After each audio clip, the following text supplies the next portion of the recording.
बाबा, आज येताना बासुंदी घेऊन या ना. अगं, कालच आपण आईचा वाढदिवस होता म्हणून आणली होती ना. ऐकलं, गोकुळची बासुंदी पुन्हा खावीशी वाटतेय. खरं सांगू, मलाही खावीशी वाटतेय. पुन्हा पुन्हा खावीशी वाटणारी गोकुळ बासुंदी. सावंतवाडी येथील शांतिनिकेतन इंग्लिश स्कूलमध्ये शिकणारा कबीर हेरेकर हा अगदी लहान वयातच निसर्गाचं संवर्धन आणि पर्यावरण रक्षणाचं कार्य करत असून त्यानं मागील वर्षाप्रमाणे या वर्षी देखील आंबा, काजू, फणस, पेरूची रोपं आणि बिया गोळा करून त्यांची लागवड जंगलात जाऊन केली आहे. मागच्या वर्षी कबीरनं 257 रोपांची लागवड केली होती. या वर्षी त्यानं एकूण 306 रोपं आणि बियांची लागवड केली आहे.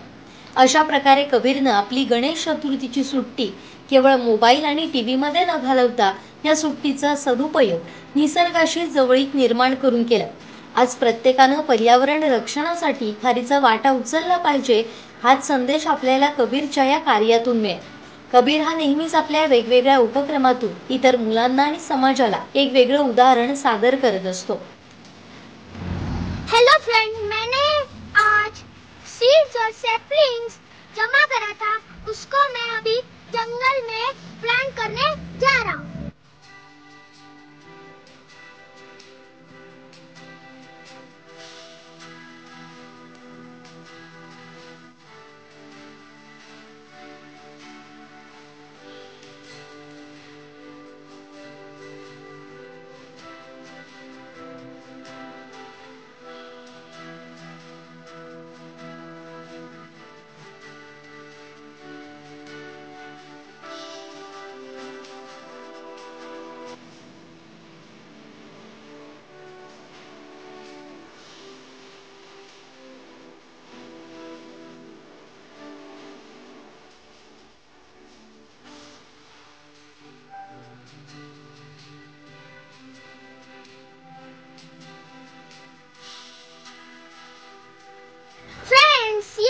सेकेंड ईयर था, सीड प्लांटेशन था और मैं नेक्स्ट ईयर भी प्लांटेशन करने वाला हूँ. Thank you.